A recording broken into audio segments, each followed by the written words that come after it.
Ladies and gentlemen, welcome to the Finding Asheville podcast with Nathan Miller.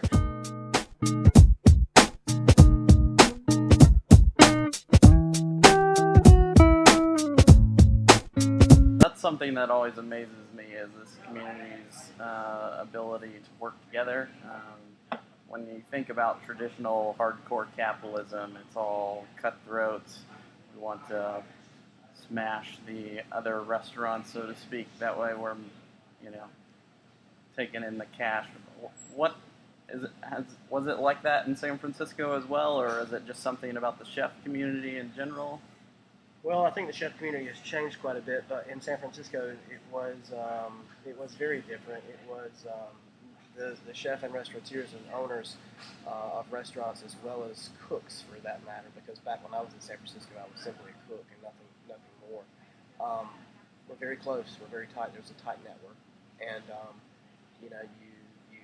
you had a hard night on the line, and you fed 150 people, and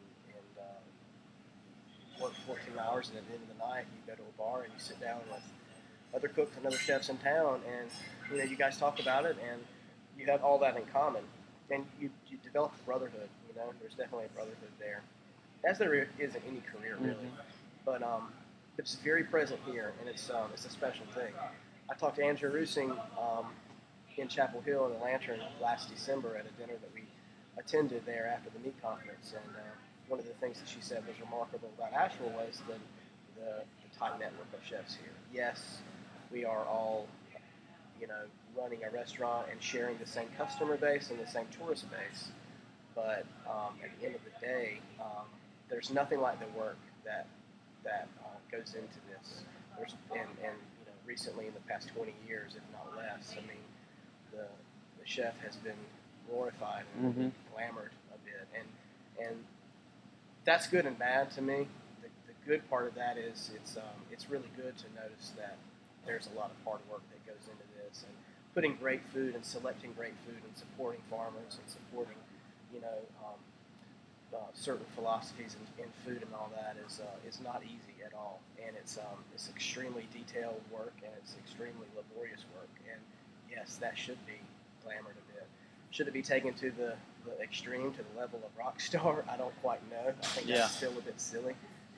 Maybe it'll all change a little bit, but yeah, Asheville is special because personally, I have a lot of friends in this town that we're opening restaurants this year, or we've worked together in restaurants prior, and we're all of the same age. That's what's also unique, and we all grew up around the same time born in the late 70s and grew up in the 80s, and it's just a matter of sharing some stories and learning from each other, inspiring each other, being creative, and I think that's one of the things that has happened through the Supper Club, through Blind Pig, is we've done these dinners together and thought about a concept and thought about what can we do to wow people, what can we do to really invoke a concept into a dish or what have you.